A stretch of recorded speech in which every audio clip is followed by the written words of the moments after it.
कडे बातमी घोसायकर यांच्या संदर्भातलीच आहे। कारण खासदार संजय राऊत म्हणतात की तेजस्वी घोसायकर नाराज नाहीयेत, त्या शिवसेनेतच आहेत।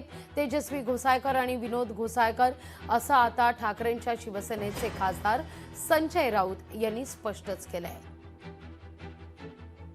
आताच त्यांची माझी चर्चा, त्यांच्या घरामध्ये त्यांच्या मुलाचा एक दुर्दैवी प्रसंग घडला। त्यांच्या सुनबाई शिवसेनेच्या नगरसेविका होत्या।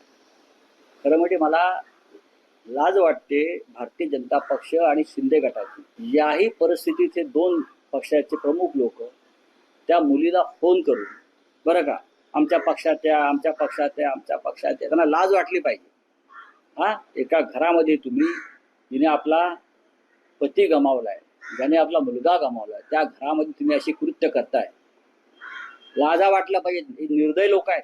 आमचा विषय आम्ही बघू। ते पक्षात आहेत, पक्षाबरोबरच आहेत आणि त्यांची सुनबाई सुद्धा पक्षातच। लोकशाही मराठी ऐका, पहा, जागरूक रहा।